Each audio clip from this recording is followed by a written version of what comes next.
وہ ہمیں جب تک ہماری ایکسپورٹس کی کیپیسٹی بڑھتی نہیں جاتی کہ ہم ایکسپورٹس اپنی امپورٹ سے آگے لے جائیں، تب تک یہ جو گیپ فل ہو سکتا ہے، ایک تو ریمیٹنسز سے اوورسیز پاکستانی کرتے ہیں، دوسرا ٹورزم. پاکستان ایک وہ ملک ہے جس کو اللہ نے اس طرح کی ویرائٹی دی ہے کہ ہم ہر قسم کی ٹورزم اٹریکٹ کر سکتے ہیں، لیکن ہم نے کبھی توجہ نہیں دی ٹورزم کے اوپر، اور ٹورسٹ کے لیے آسانیاں نہیں پیدا کی. ہم نے ریزورٹس کے اوپر کبھی سوچا نہیں. ہم نے ٹورزم کو ابھی انڈسٹری بنایا ہے، اس کو پہلے انڈسٹری بنانا چاہیے تھا، اور انسینٹیوائز کرنا چاہیے تھا کہ باہر سے آئے لوگ انویسٹ کریں ریزورٹس کے اوپر. اصل میں ٹورزم صرف ایک ٹورسٹ آ جاتا ہے ملک میں، اس سے فائدہ نہیں ہوتا. ٹورسٹ ملک کے اندر آ کے جب پیسہ خرچ کرتا ہے تو ملک کو فائدہ ہوتا ہے. اس کے لیے ریزورٹس چاہیے، اس کے لیے ہم نے کبھی ان کو انسینٹیوائز نہیں کیا. ہم نے بہت بڑی ایک کام کیا ہے کہ ہم نے سکردو کو انٹرنیشنل ایئرپورٹ بنا دیا. اس کا مطلب یہ کہ ڈائریکٹلی لوگ اب سکردو آ سکیں گے، نہیں تو وہ آ کے بےچارے یہاں پھنستے تھے کہ موسم خراب ہوا ادھر اسلام آباد میں. لوگوں کے پاس ٹائم نہیں ہوتا کہ اگر مثلا میری 2 ہفتے کی چھٹیاں ہیں اور میں 2-3 دن یا اسلام آباد میں انتظار نہیں کر سکتا کہ فلائٹ آئے تو میں سکردو جاؤں. تو یہ جو اب ہم سٹیپس لے رہے ہیں، اور پھر اس کے ساتھ ای پاسپورٹ کو ٹورسٹ آتا ہے اس کے لیے آسانیاں پیدا کریں، اور اس سے بہت آسانیاں پیدا ہوں گی. تو یہ جو ہماری انشاءاللہ ٹورسٹ انڈسٹری کو جو چیزیں انسینٹیوائز کرتی ہیں، جس میں ایک ای پاسپورٹ بھی ہے، اس سے یہ ہوگا کہ اس ملک کا آگے جا کے جو پورا پوٹینشیل ہے، جو ہم ابھی تک اس کا پوٹینشیل کے قریب بھی نہیں پہنچ سکے، یہ اللہ کی ایک اس نے ہمیں یہ تحفہ دیا ملک کہ اس کا ہم سوچ بھی نہیں سکتے کہ یہ کدھر سے کدھر پہنچ سکتا ہے اور یہ ملک کتنا خوشحال ہو سکتا ہے. آخر میں شیخ صاحب آپ نے بات کی یہ جو پولیٹیکل کرائسس ہے. دیکھیں یہ پولیٹیکل کرائسس تو ملکوں میں آتے رہتے ہیں، کوئی نئی چیز نہیں ہے. پارلیمنٹری ڈیموکریسی کے اندر کرائسس آتا رہتا ہے. کبھی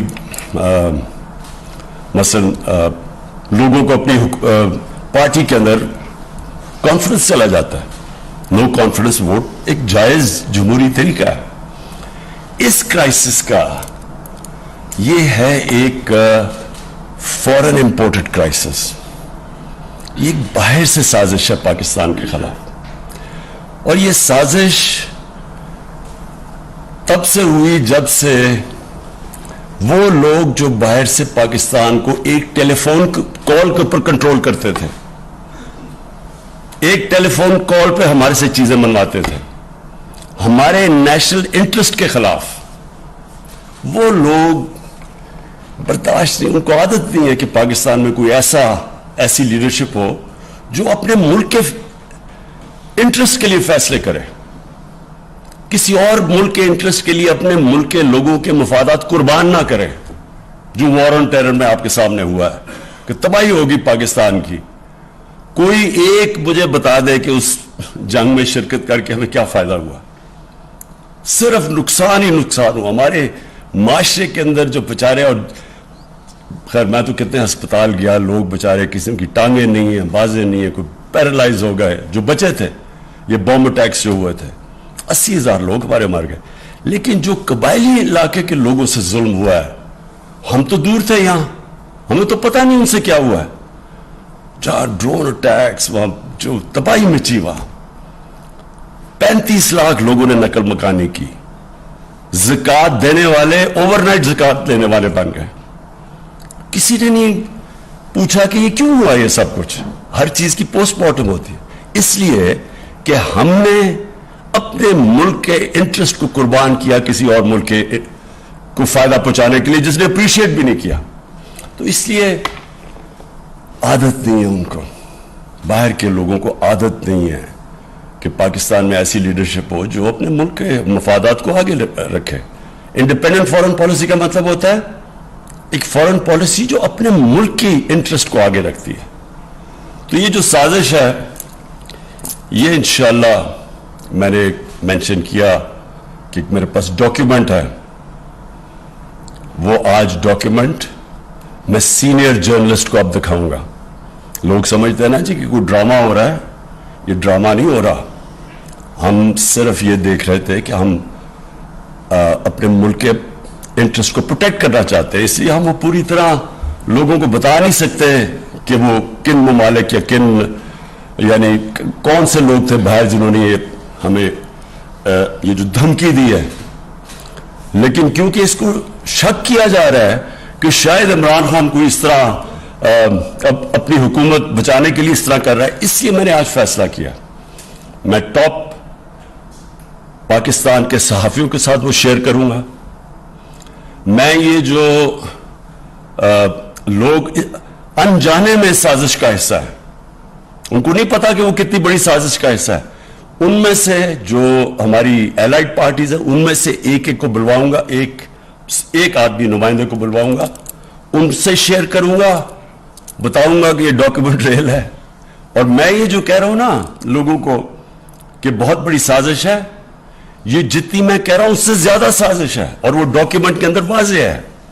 تو شیخ صاحب آج میں ان سب کو دکھاؤں گا تاکہ لوگوں نے جو فیصلہ کرنا کرے، لیکن کم از کم فیصلہ کرتے وقت یہ سوچ لیں کہ جو بھی آپ فیصلہ کریں گے کہیں آپ ایک بہت بڑی انٹرنیشنل سازش جو پاکستان کے خلاف ہو رہی ہے اس کا حصہ نہ بن جائے.